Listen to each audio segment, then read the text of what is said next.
ምናልባት ብዙ ጊዜ የዕለት ተዕለት ልምዶችን፣ ግቦን፣ ሁኔታዎችንና አካባቢውን በመቀየር ህይወቶን ለመቀየር ሞክረው ሳይሳካሎት ቀርቶ ሊሆን ይችላል። ለምን? ምክንያቱም ህይወቶን የሚፈጥረው ጥልቁ የአእምሮ ክፍሎና የነርቭ ስርዓቶ በተሳሳተ መንገድ ከተገነባው ከድሮ ማንነቱ ጋር ተያይዟል። ህይወታችንን የሚቀርጽልን የሚመራልን ማንነታችን ነው። በጣም በሚገርም ሁኔታ ምንም ያህል ብናቅድ ብናልም ወይም ደግሞ የሆነ አይነት ህይወት ብንስል ብንመኝ ያ ኮንሽስ ማይንዳችን ላይ የሚቀር ነገር ነው። ኮንሽስ ማይንዳችንና ሰብኮንሽስ ማይንዳችንን እንደምን አድርጋችሁ ማሰብ ትችላላችሁ መሰላችሁ? ሰብኮንሽስ ማይንዳችን እንደ ትልቅ ዝሆን፣ ኮንሽስ ማይንዳችን ደግሞ እንደ ትንሽዬ ጉንዳን። ዝሆኑ ወደ አንድ አቅጣጫ ይሄዳል፣ ጉንዳኗ ደግሞ ወደ ሌላ አቅጣጫ። ጉንዳኗ የሆነ ቦታ የደረሰች ይመስላታል፣ ግን እየሄደች ያለችው የዝሆኑ ጀርባ ላይ ሆና ነው።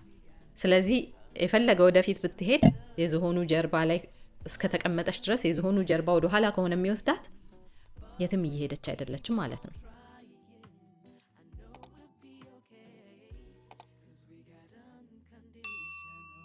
ሰላም ወዶች፣ ለቻናሉ አዲስ ከሆናችሁ እንኳን በሰላም ወደዚህ ቻናል መጣችሁ። እኔ መሊያን እባላለሁ። የመንፈሳዊና ስሜታዊ ፈውስ መሪ ነኝ። በነገራችን ላይ በህይወቱ እያለፉ ያሉበትና የተቸገሩበት ልዩ የሆነ ኬዝ ካለውና የኔን ኮቺንግ ወይም ደግሞ ማማከር የሚፈልጉ ከሆነ ዲስክሪፕሽን ቦክስ ውስጥ ያለውን የግል ማማከር አገልግሎት ቡክ በማድረግ ከኔ ጋር በግል መስራት እንችላለን። ኦኬ፣ እንግዲህ በመጀመሪያ ራስን አፍርሶ እንደገና መገንባት የሚለውን ነገር ለመረዳት መጀመሪያ ራስን ማወቅ ያስፈልጋል። ሁሉ ነገር ራስን ከማወቅ ነው የሚጀምረው። ስለዚህ እኛ ማነን የሚለውን በጥልቀት ስንመለከት ትክክለኛ ማንነታችን ስጋዊ አካላችንን አይምሯችንን ተጠቅማ ይህንን ምድር ኤክስፒሪየንስ ልታደርግ የመጣችው ነፍሳችን ናት። ኦኬ፣ አይደንቲቲ የምንለው ወይም ማንነት የምንለው ደግሞ እዚህ ምድር ላይ ከመጣን በኋላ የተገነባ ነገር ነው። ያ ምንድን ነው? ጥልቁ የአይምሮ ክፍላችን እዚህ ምድር ላይ የምናሳልፈውን ኤክስፒሪየንስ በማየት እኔ እንዲህ ነኝ ብሎ ስለ ራሱ ያመነው ማለት ነው። በልጅነታችን በአካባቢያችን ያሉ ሰዎች እኛን የተመለከቱበት አይን ራሳችንን የምናይበት ይሆናል። ስለዚህ በዙሪያችን የነበሩ ሰዎች ስለ ራሳችን ሪፍሌክት ያደረጉልን ነገር ተወዳጅ እንደሆነ እንዲሰማን የሚያደርግ፣ ዋጋ እንዳለን እንዲሰማን በሚያደርግ ሁኔታ፣ ብቁ እንደሆነን እንዲሰማን በሚያደርግ ሁኔታ እና የመሳሰሉ መልካም ስለ ራሳችን ያለምንም መስፈርት ተቀባይነት ያስገኙን አይነት ሁኔታዎች እንዲሰሙን ያደረገን አይነት የልጅነት ኤክስፒሪየንስ ሲኖረን ያ ማንነታችን ይሆናል። ወይም ደግሞ በተቃራኒው እነዛን ደግሞ ያጣን ከሆነና ራሳችንን የተመለከት ነው በአቅራቢያ ያሉ ሰዎች በዚህ መልኩ ከሆነ የተቀበሉኝ ወይም ትሪት ያደረጉኝ፣ ምናልባት እኔ ተወዳጅ አይደለሁም፣ ምናልባት እኔ ብቁ አይደለሁም፣ ምናልባት እኔ ዋጋዬ ዝቅ ያለ ቢሆን ነው፣ እነሱ እንዲህ ችግር ስላለባቸው ነው፣ እነሱ የራሳቸው ጭንቀት ስላለባቸው ነው፣ እነሱ ጊዜ ስላጡ ነው የሚል እምነት የለንም። በዛ ሰዓት ልጆች ስለሆንን ያንን ማመዛዘን የሚችል አይምሮ የለንም። እኛ እዛ ጋ አሁን ሰርቫይቭ ለማድረግ ነው፣ በቃ ለመትረፍ፣ ራሳችንን ለማትረፍ ከመጎዳት፣ ፍቅር ከማጣት። ስለዚህ የምንሰጠው ትርጓሜ እኔ የሆነ ነገር የጎደለኝ ብሆን ነው የሚል ነው። ስለዚህ አይደንቲቲያችን ወይም ማንነታችን በዛ በተሳሳተ እይታ ላይ የተገነባ ይሆናል ማለት ነው፣ የተሳሳተ ኢንቫይሮንመንት ላይ ከነበረን። ከዛ በኋላ እዚህ ጋር ሶስተኛው ሌየር ደግሞ ምንድነው? ኢጎ የምንለው። ኢጎ ደግሞ ምንድነው? ይሄ የተፈጠረውን አይደንቲቲ ፕሮቴክት የሚያደርግ ወይም ደግሞ የሚጠብቅ የሚከላከል። ስለዚህ እዚህ ጋር ለምሳሌ እንደ ኤግዛምፕል ይሄንን ብንመለከት ያ የልጅነት ማንነታችን ወይም ደግሞ አይደንቲቲያችን እዛ ጋር ስለ ራሳችን የሚነግረን ነገር እኔ ዋጋዬ ዝቅ ያለ ነው የሚል ከሆነ አምናት ቫልየብል። ኢጎ ምን ይፈጥራል? ያ የዋጋ ቢስነት ስሜት ደግሞ እንዳይሰማን ምናልባት ራስን መደበቅ ወይም ደግሞ የትክክለኛ ኦተንቲክ የሆነውን ማንነታችን ደብቀን በሌላ መልክ መገለጥ ወይም ደግሞ ፐርፌክሽኒዝም። ይሄ ሁሉንም ነገር በቃ ጥቅቅ ያለ ሆኖ ካልሆነ አውጥተን ለሰው አለማሳየት። ወይም ሌላ ምን አይነት ፕሮቴክሽን ሜካኒዝም ሊፈጥር ይችላል? አቮይዲንግ ፔን፣ ስሜታዊ ቁስልን እንዳይሰማን ሰዎችን ማግለል ወይም ራሳችንን ከሰዎች መገለል። ምክንያቱም ማስመሰልም አልችልም፣ ሌላ ሰው ሆኜ መቅረብም አልችልም፣ ሰዎችም አይቀበሉኝም፣ ስለዚህ ራሴን አግልዬ ብቻዬን ልሁን የሚል ሌላ ማንነት ያላብሰናል፣ አቮይዳንት የምንለው ማለት ነው።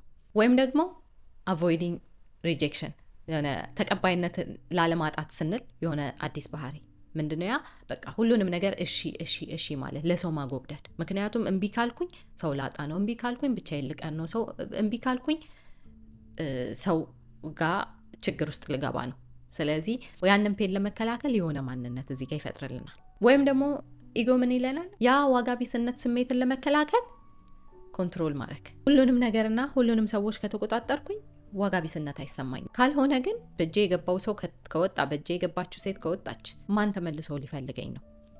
ይሄ እነዚህ ሰርድ ሌየር ናቸው። ኢጎ የምንለው ያንን የተሳሳተ አይደንቲቲ ወይም ማንነት እንደ ጋርድ ሆኖ የሚከላከለው ክፍል ማለት ነው። ናው እዚህ ጋር ነው ችግሩ።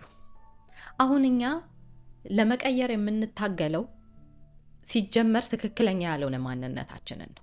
እዚህ ጋር ደካማነት፣ ስንፍና ወይም ደግሞ በራስ ያለመተማመን ምናምን የምንላቸው ነገሮች የመጡት ትክክለኛ ራሳችንን ካለማወቅ ነው። ትክክለኛ ማንነታችን ምንም አይነት ገደብ ወይም ደግሞ ሌብል መገለጫ ምናምን የሌላት ንጹህ ነፍሳችን መሆኗን አለማወቃችን ነው። ምክንያቱም እዚህ ጋር የምናየው እኛ የመጀመሪያውን ትክክለኛ ንጹህ ማንነታችንን ዘለን ሰው ባየን አይን ነው ራሳችንን እያየን ያለ ነው። ወይም ደግሞ ሰው ባስተናገደን መልኩ ነው ራሳችንን እያየን ያለ ነው። እውነታው ደግሞ ህይወታችንን የሚቀርጽልን የሚመራልን ማንነታችን ነው። በጣም በሚገርም ሁኔታ ምንም ያህል ብናቅድ ብናልም ወይም ደግሞ ፕላን ብናደርግ የሆነ አይነት ህይወት ብንስል ብንመኝ ያ ኮንሽስ ማይንዳችን ላይ የሚቀር ነገር ነው። ኮንሽስ ማይንዳችንና ሰብኮንሽስ ማይንዳችንን እንደምን አድርጋችሁ ማሰብ ትችላላችሁ መሰላችሁ? ሰብኮንሽስ ማይንዳችን እንደ ትልቅ ዝሆን፣ ኮንሽስ ማይንዳችን ደግሞ እንደ ትንሽዬ ጉንዳን። ዝሆኑ ወደ አንድ አቅጣጫ ይሄዳል፣ ጉንዳኗ ደግሞ ወደ ሌላ አቅጣጫ። ጉንዳኗ የሆነ ቦታ የደረሰች ይመስላታል፣ ግን እየሄደች ያለችው የዝሆኑ ጀርባ ላይ ሆና ነው። ስለዚህ የፈለገ ወደፊት ብትሄድ የዝሆኑ ጀርባ ላይ እስከተቀመጠች ድረስ የዝሆኑ ጀርባ ወደ ኋላ ከሆነ የሚወስዳት የትም እየሄደች አይደለችም ማለት ነው። that's what we are doing። ይሄ ኮንሽስ ማይንዳችን ምንመኘው፣ ምናስበው፣ ምንታገለው ነገር ሁሉ የትም የማያደርሰን ያለው ሰብኮንሽስ ማይንዳችን አብሮ እያገዘን ስላልሆነ ነው። ሰብኮንሽስ ማይንዳችን ያንን ዝሆን ወደዚህ ወደ ኋላ ከመሄድ ወደፊት ማዞር እና ሁለቱም ጉንዳኗም ዝሆኑም በአንድ አቅጣጫ መሄድ መቻል አለባቸው። ያ ማለት ኮንሽስ ማይንዳችንም ሰብኮንሽስ ማይንዳችንም በአንድ አላይን ማድረግ አለባቸው፣ በአንድ መንገድ መሄድ አለባቸው። ስለዚህ ሰብኮንሽስ ማይንዳችን ሪፈርስ አደረግ። አሁን መጀመሪያ ላይ ማንነት ማለት ጥልቁ የአእምሮ ክፍላችን የተገነባበት እምነት ነው ብያለሁ። ያንን ነው እያልኩ ያለው። ያ እምነት ከውስጥ ስለኛ እያለ ያለው እምነት ካልተቀየረ የምንመኘው ነገር ጉንዳኗ እዛ ዝሆን ላይ ተቀምጣ ዝሆን ወደ ሌላ አቅጣጫ እንደሚወስዳት ማለት ነው። ስለዚህ በዚህ ምክንያት ነው ሰላምን እየተመኘን ራሳችንን ሰላም ያልሆነ ቦታ ላይ ሁሌ የምናገኘው።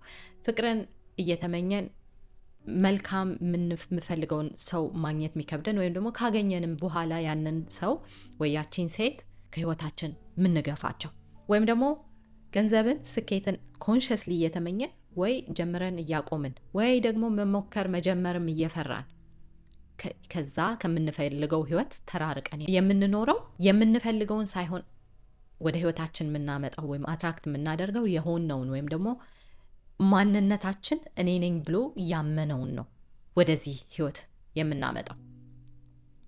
ያ ማንነታችን ብሉፕሪንቱ እያለ ያለው እኔ ብቁ አይደለሁም፣ እኔ ገንዘብ አይገባኝም፣ እኔ ፍቅር አይገባኝም፣ እኔ ሰላም አይገባኝም፣ ምክንያቱም በልጅነቴ ወይም ደግሞ ከዛም ባለፈው ህይወቴ ስለ ራሴ የተረዳሁት ይሄንን ነው የሚል ከሆነ ያንን ተመሳሳይ አይነት ህይወት ነው አትራክት የምናደርገው። እዚህ ጋር አሁን አንድ ኤግዛምፕል ብሰጣችሁ፣ ብዙ ጊዜ ሰዎች ለምንድን ነው ተመሳሳይ ሰዎችን በሌላ የሰውነት አካል ውስጥ ሆነው ማገኛቸው ወይም ደግሞ አትራክት ማደርገው? አንዳንድ ጊዜ ሪሌሽንሺፕ ውስጥ በቃ ከአንድ ሪሌሽንሺፕ ትወጡና ሌላ ሪሌሽንሺፕ ያቺ ሴት ወይም ያ ሰው እንደው መልክ አቋሙ ወይ ስሙ ይለያል፣ ግን በቃ ውስጥ ጸባያቸው አንድ አይነት የሆነ አይነት ሰዎችን ወደ ህይወታችሁ አትራክት የማድረግ ነገር ይኖራል። እና ያ ምንድን ነው? እዛ ጋር ጥልቁ አእምሮ ክፍላችሁ ወይም ደግሞ አይደንቲቲ ማንነታችሁ እኔ ነኝ ብሎ እንደ ማንነት የያዘው ታሪክ ላይ ለምሳሌ አባታችሁ ኢሞሽናሊ አንአቬይለብል የሆነ ወይም ደግሞ የስሜታዊ ፍቅር መስጠት የማይችል ወይም ደግሞ እናታችሁ በጣም ተቆጣጣሪ የሆነች አይነት ነገር ከሆነ ለምሳሌ ነው። ምን ይፈጠራል በአዳልት ህይወታችን? እንደዛ አይነት ሰው የማግባት በጣም ተቆጣጣሪ የሆነች ሚስት ወይም ደግሞ በጣም ችላ የሚል ስሜታችንን ማይረዳ ቦታ ማይሰጠን አይነት ባል አይነት የማግባት እና ያንን ህይወቱ ድጋሚ የመኖር ነገር ይኖራል። ያ ምንድነው? ጥልቁ የአእምሮ ክፍላችሁ ይሄ ነው የሚገባኝ ብሎ ስላመነ ነው። ምክንያቱም ይሄ ነበር ኤክስፒሪየንስ። ይሄ ነው ሀፕን እያደረገ ያለው። ታዲያ ኦኬ እንዴት ነው ታዲያ ይሄንን ማንነት ሽፍት የምናደርገው? አይደል እንዴ? በጣም ጥልቅ የሆነ ነገር ነው። እዚህ ጋር አንድ አንደርስታንድ ማድረግ ያለብን ነገር ትክክለኛ ነፍሳችን ንጹህ መሆኗን ማወቅ፣ እኛ ያለምንም መስፈርት እዚህ ምድር ላይ ብቁ እንደሆንን ማወቅ። ምክንያቱም እዛ ጋር ያጋጠመን ወይም ደግሞ ያሳለፍንበት ህይወት የኛ ልምድ ኤክስፒሪየንስ ነው እንጂ እኛ ያነን ማለት አይደለም። ብዙዎቻችን በብዙ ነገር አልፈን ሊሆን ይችላል። እዚህ ጋር አሁን እኔ ይሄንን ሁሉ ነገር ሳወራ ምናልባት ብዙዎቻችሁ ከኔ ጋር እዚህ ቻናል ላይ ቆያችሁ ስለ እኔ ትንሽ ልታውቁ ትችላላችሁ። ማታውቁ ከሆነ ግን ሜቢ አንቺ ማነሽ የኔን ህመም የታይተሽ ነው እንደዚህ ምትይኝ ምናምን ልትሉ ትችላላችሁ። እኔ ማነኝ? እኔ በዚህ ሁሉ ነገር ውስጥ ሁሉ ያለፍኩ ሰው ነኝ። እኔ እንደዚህ አፍ አውጥቼ ይሄንን መልእክት ለእናንተ ማስተላለፍ በሚገርማችሁ ሁኔታ በራስ አለመተማመን፣ በራስ መሸማቀቅ፣ ለራሴ ዋጋ እንደሌለኝ ነበር የሚሰማኝ እና ከዛ ሁሉ አገግሜ ነው እዚህ ጋር ቪዲዮ የምሰራው በግልም እገዛ ከሚፈልጉ ሰዎች ጋር እየሰራ ያለሁት። ስለዚህ እዚህ ጋር የምትሄዱበትን እያለፋችሁበት ያለውን ነገር ሁሉ አውቀዋለሁ። ምክንያቱም ሰው ነግሮኝ ተምሬ ምናምን ብቻ ሳይሆን የራሴም ኤክስፒሪየንስ ስለሆነ ነው። ስለዚህ እዚህ ጋር ማንነትን ለመቀየር መጀመሪያ እኛ ማንም እንዳልሆነ ማወቅ አለብን። መጀመሪያ እስኪ ከባዶን ጀምር። ምንም የለም በቃ እዚህ ጋር ተወልዳችሁ ገና መጣችኋል። ልክ እነዛ ህፃናት ተወልደው እዚህ ዓለም ሲመጡ በቃ ምንም ማያውቁ ሁሉንም እሳቱንም ሊነኩ ይፈልጋሉ፣ ሊዘሉ፣ ሊጨፍሩ፣ ራቁታቸውን ሊሮጡ፣ የሚያፍሩበት ነገር የለም፣ የሚሳቀቁበት ምንም የለም። እዛ ጋር እንጀምር እስቲ። ፎርጌት አባውት ይሄ እኔ ያላችሁትን ማንነት ሁሉ እዛ ጋር ቁጭ አድርጉት ለጊዜው ማለት ነው። በኋላ ታነሱታላችሁ፣ ማንም አይወስድባችሁም። እዛ ጋር ነው መጀመሪያ ያለብን። እኛ ራሳችንን እንደገና መገንባት ከፈለግን ራሳችንን በትክክለኛ በፈጣሪ አይን ማየት መጀመር አለብን። እኔ ይሄ ነኝ ብዬ ለራሴ የሰጠሁት ማንነት ወይም ደግሞ ጥልቁ የአእምሮ ክፍሌ የተገነባው ማስተዋል በማልችልበት ጊዜ ሰዎች በተመለከቱብኝ፣ ሰዎች ባዩብኝ አይን አይቼ ነው ራሴን። ስለዚህ እኔ አይደለሁም። እውነት ይመስላል። ምክንያቱም በስጋዊ አካላችንም ሆነ በአእምሮአችን በነርቨስ ሲስተማችን ሁሉ የሚሰማን ስሜት ይሄ እኔ ነኝ ያለ ነገር አለ። ግን እውነታው ያ አይደለም። እውነተኛው ያቺ ንጹህ ነፍሳችሁ ምንም ፕሮግራም የሌላት ናት። ከዛ ጋር ጀምሩ። በቃ ራሳችሁን በፈጣሪ አይን ከማየት ያ የድሮ ማንነት እንዲሞት ፍቀዱለት፣ ሙሉ ለሙሉ እንዲሞት ፍቀዱለት። ያ የመጀመሪያው ስቴፕ ነው። ሁለተኛው ስቴፕ እዚህ ጋር ምንድነው? የተጎዳ ልጅነት ማንነታችሁን ማከም ወይም ደግሞ ሂሊንግ ዘ ኢነር ቻይልድ። ይሄንን በጥልቀት አልገባም፣ ምክንያቱም አይ ዶንት ኖ ብዙ ስለ ኢነር ቻይልድ በጥልቀት የሰራኋቸው ቪዲዮዎች ስላሉ ሊንክ አደርግላችሁና እነሱን ብትመለከቱ ሞር ጥልቅ የሆነ አንደርስታንዲንግ ይኖራችኋል። ግን ምንድነው ይሄ የተጎዳ የልጅነት ማንነታችሁ እዛ ጋር ያጣውን ነገር መስጠት፣ ከራሳችሁ ጋር ጊዜ በማሳለፍ ወደ ውስጣችሁ በመመልከት የሚሰማችሁን ስሜት ብቁ አይደለሁም የሚል ስሜት ሲሰማችሁ ወይም ደግሞ በፍራቻ ራሳችሁን መደበቅ ስትፈልጉ ጊዜ ነው ያ የተሳሳተ ነው። ማን ነው የነገረሽ ብቁ እንዳልሆንሽ? ይሄ ኤክስፒሪየንስሽ ነው የነገረሽ። ያ ኤክስፒሪየንስ ደግሞ አንቺ አይደለሽም። አንቺ ማለት ከዚህ ሁሉ ውጪ ነሽ።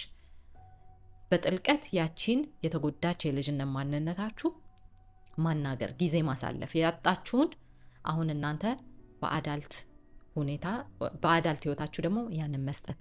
ስለዚህ ያ ሁለተኛው ነው። ሶስተኛው ደግሞ አዲስ ማንነትን መላበስ። እዚህ ጋር አሁን አዲስ ሰው መሆን እያልኩ አይደለም። እዚህ ጋር አሁን ይሄ ማንነትና እኔ አንድ እንዳልሆንን ኦልሬዲ ተነጋግረናል። ከማንነት ጀርባ ያለ ንጹህ ነፍሳችን መንፈሳችን ያቺ ምንም ፒውር የሆነች አለች። ግን እዚህ ምድር ላይ የምንገለጥበት ወይም ደግሞ እዚህ ምድር ላይ ምንፈጥርበት ምክንያቱም we are also creators co-creators ልበል እንደዛ ስለ ደግሞ አንዳንድ ሰዎች ሌላ ነገር ያደርጉታል። we are co-creators ከፈጣሪ ጋር አብረን ምንፈጥር ነን። ምክንያቱም የኛም ጥልቁ የአእምሮ ክፍላችን ስለ ራሳችን ባመነው መሰረት ነው ነገሮችን አትራክት የሚያደርግልን። ቀደም ሲል እንዳየነው ኤግዛምፕል ማለት ነው በልጅነት ኤክስፒሪየንሳችን ካየነው ነገር አንጻር ይሄ ነው የሚገባኝ እያልን ነው ያንን አትራክት እያደረግን ያለ ነው። ስለዚህ አዲስ ማንነት ማለት አዲስ ሰው መሆን ሳይሆን ይሄ በዚህ ዓለም ላይ ተገልጸን መታየት የምንፈልግበትን ማንነት እንደገና መገንባት ያ ሰው የሰጠንን ሳይሆን ራሳችን በትክክለኛ አይን ራሳችንን በማየት መገንባት። ስለዚህ እዚህ ጋር አሁን አዲስ ማንነትን ሙሉ ለሙሉ መላበስ ስንል የማታውቋትን ማንነት መላበስ አይቻልም። በጣም ወንድም ከሆናችሁ የማታውቁትን ማንነት ያንን መላበስ አይቻልም። ይሄ ዝም ብሎ ማስመሰል ወይም ደግሞ ፌክ ኢት አንቲል ዩ ሜክ ኢት ምናምን የሚባል ነገር አይደለም ነው። ሙሉ ለሙሉ መላበስ ማለት ኤነርጂቲክሊ ያንን ማንነታችሁን ፊል ማድረግ በሰውነት አካላችሁ፣ በስሜታችሁ፣ በአይምሯችሁ በደንብ ልትስሉት ይገባል። እቺ ሴት ማን ናት? ይሄ ሰው ማን ነው? ምንድን ነው የሚመስለው? መልክ አይደለም። ምንድን ነው የሚመስለው? እንዴት ነው? ምንድን ነው ፊልም ያደርገው ስለ ራሷ ምንድን ነው የሚሰማት? እቺ ማንነቴ ከሰዎች ጋር ባለው ግንኙነት እንዴት ነው የምትገለጠው? እቺ ማንነቴ ስለ ራሷ የሚሰማት ምንድን ነው? በራስ መተማመን፣ ብቁነት፣ ደግነት። እቺ ማንነቴ ሰዎች እንዴት ነው የሚያያት? እንዴት ነው የሚያስተናግዷት? በፍቅር ነው የሚያዩት? በአክብሮት ነው የሚያስተናግዷት? በክብር ነው የሚያዳምጧት? እቺ ማንነቴ ህይወቷ ምን ይመስላል? እንዴት ነው የዕለት ተዕለት ኑሯ? የዕለት ተዕለት ተግባሯ ምንድን ነው ስታደርግ ጊዜዋ የምታሳልፈው? እቺ ማንነቴ የት ነው የምትውለው? ከማን ጋር ነው ጊዜዋ የምታሳልፈው? የራሳችሁን ዲቴል ግቡበት። እቺ ማንነታችሁን በደንብ እወቋት፣ አውቃችሁም ተዋሃዷት። ከማወቅ በኋላ መላበስ ያስፈልጋል፣ በዛ ማንነት መገለጥ። እዚህ ጋር አሁን ይሄ ወደ አራተኛው ስቴፕ ይወስደናል። ምክንያቱም በዛ ማንነት ለመገለጥ ስንፈልግ አንድ የሚይዘን ነገር አለ። ያ ምንድነው? ነርቨስ ሲስተማችን። ይሄ የነርቭ ስርዓታችን ከጥልቁ የአእምሮ ክፍላችን ጋር የተያያዘ ነው። የነርቭ ስርዓታችን ወይ ሪያክት እንድናደርግ ወይ ሪስፖንድ እንድናደርግ የሚያደርገን ነገር ነው። ምክንያቱም ሰርቫይቭ እንድናደርግ የሚረዳን ህይወታችንን በሰላም ለማስቀጠል። ልክ እንደ ለምሳሌ የሆነ ጫካ ውስጥ ሆናችሁ ጅብ ሊበላችሁ ቢመጣ የሆነ የሰውነት አካላችሁ ወዲያው ሪስፖንድ ያደርጋል አይደለ? ወይ ይሮጣል፣ ወይ ድርቅ ብላችሁ ትቀራላችሁ፣ ወይ ደግሞ ባለ በሌላ አቅማችሁ ትታገላላችሁ ራሳችሁን ለማትረፍ፣ ወይ ደግሞ እንደው በቃ ታጎበድዳላችሁ። የምትሰጡት በቃ ያለ ፕሊስ በቃ አትብላኝ፣ እኔን አትብላኝ፣ ይሄው ያለኝን ምሳቃ ያለኝን ስጋ ምናምን ሰጥሃለሁኝ ብላችሁ ያንን ሊያጠቃችሁ የመጣውን አውሬ በዛ መልኩ ልትከላከሉ ትፈልጋላችሁ። ይሄ ነው የሚፈጠረው። የነርቭ ስርዓታችን ለሚያጋጥመን ነገር ቶሎ ሪአክት እንዲያደርግ የሰርቫይቫል ላይ ስንቀር ማለት ነው። ብዙ ጊዜ ደግሞ በልጅነት የነበረን ልምምድ ወይም ኤክስፒሪየንስ የተጎዳ ከሆነ ሪላክስ አድርጎ የመኖር ዓለም ሰላም ናት፣ ሰዎች ሰላም ናቸው ብለን ፈታ ብለን የመኖር ሳይሆን ራሳችንን የመከላከል ትግል ላይ ነን ሁል ጊዜ ያለ ነው ማለት ነው። ራሳችንን ያችን ማንነት ማስጠበቅ ላይ ነን። ስለዚህ ይሄ ነርቭ ስርዓት ደግሞ ቀስ በቀስ ሴፍቲን ካልተለማመደ ሙሉ ለሙሉ የምንመኛትን ማንነት መላበስ አንችልም። ማንነታችሁ ሙሉ ለሙሉ ለመላበስ ይሄ የነርቭ ስርዓታችንን በማስተዋልና በማመዛዘን እንዲመልስ ትሬን ማድረግ አለብን። ስለዚህ ይሄ የነርቭ ስርዓታችንን በማረጋጋት ትክክለኛ በማመዛዘንና በማስተዋል የመገለጥ ነገርን ራሳችን ላይ መለማመድ የሚለው ቶፒክ በጣም ጥልቅ ነው። ስለዚህ ሌላ ቪዲዮ ራሱን የቻለ ሙሉ እሱ የተመለከተ አዘጋጅቻለሁኝ። ይሄንን ቪዲዮ ስትጨርሱ እሱን መመልከት ትችላላችሁ። አይ ሆፕ የዛሬው ቪዲዮ የሆነ ነገር ሰጥቷችኋል ብዬ አስባለሁ። ይሄ ቪዲዮ ጠቅሞኛል፣ ረድቶኛል፣ ተምሬበታለሁ ካላችሁ ለሚገባቸው ሰዎች ሼር አድርጉት። ከዛ በተጨማሪ መጀመሪያ ላይ እንዳነሳሁት በህይወታችሁ እያለፋችሁበት ያለ ስፔሻል የሆነ የኔን ማማከር የምትፈልጉበት ኬዝ ካለ ዲስክሪፕሽን ቦክስ ውስጥ በመግባት የኮቺንግ ሊንክ አለ። እሱን በመጫን ቡክ በማድረግ ከኔ ጋር አብረን መስራት እንችላለን። ከዛ በተረፈ በሚቀጥለው ቪዲዮ እስከማያችሁ እኔ ለዛሬ ያበቃው። ባይ